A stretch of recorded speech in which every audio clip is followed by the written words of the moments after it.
সে তাদের সৎ উপদেশ দিচ্ছে এবং তারা যদি সেই গাছের ফল খায় তারা অমর হয়ে যাবেন, ফেরেশতাদের মতো হয়ে যাবেন। আদম আলাইহিসসালাম এবং মা হাওয়া এত পবিত্র পরিবেশে জীবন যাপন করেছিলেন যে তারা কখনো মিথ্যা কথার সম্মুখীনই হননি। আল্লাহর কসম খেয়ে মিথ্যা কথা বলা তো অনেক দূরের কথা।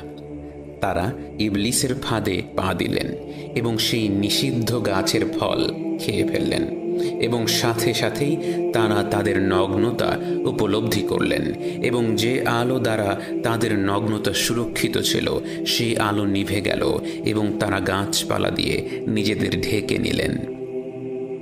এবং আদম আলাইহিসসালাম ও মা হাওয়া সাথে সাথে তাদের ভুল বুঝতে পারলেন এবং যদিও ইবলিস তাদেরকে ফাঁসিয়েছিল, তারা বুঝতে পারলেন যখন আল্লাহ পরিষ্কার আদেশ করেছিলেন তাদেরকে সেই গাছ থেকে ফল না খাওয়ার জন্য, তখন তাদের ইবলিসের কথায় কান দেয়া উচিত হয়নি এবং তাই এতে তাদেরও দোষ ছিল। এবং তারা আল্লাহর কাছে দোয়া করে বললেন, রব্বানা যালামনা আনফুসানা ওয়া ইল্লাম তাগফির লানা ওয়া তারহামনা লানাকুনান্না মিনাল খাসিরিন। হে আমাদের রব, আমরা আমাদের নফসের উপর জুলুম করেছি এবং যদি আমাদেরকে আপনি ক্ষমা না করেন এবং আমাদের উপর রহম না করেন তবে নিশ্চয়ই আমরা ক্ষতিগ্রস্তদের অন্তর্ভুক্ত হব। এবং এখানেই আদম আলাইহিসসালাম ও ইবলিসের মধ্যে একটি স্পষ্ট পার্থক্য দেখা যায়।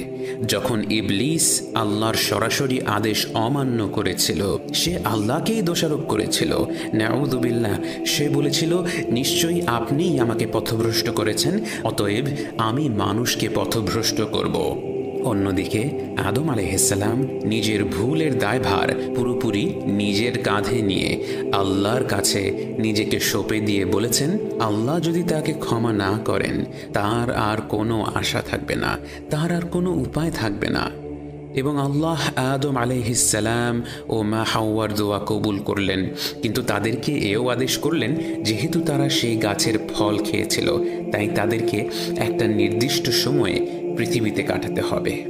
মুসলিম শরীফের হাদিসে এসেছে, আল্লাহ তাআলা আদম আলাইহিসসালামকে শুক্রবারে সৃষ্টি করেছেন, তাকে শুক্রবারে জান্নাতে প্রবেশ করিয়েছেন আর শুক্রবারেই তাকে সেখান থেকে বের হয়ে যেতে হয়েছিল।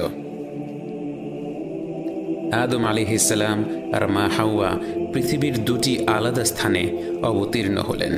তারা ঠিক কোথায় অবতীর্ণ হয়েছিলেন সে বিষয়ে বিভিন্ন মত রয়েছে, তবে সব বর্ণনায় যা আসে তা হলো তারা দুজন পৃথক পৃথক জায়গায় অবতীর্ণ হয়েছিলেন।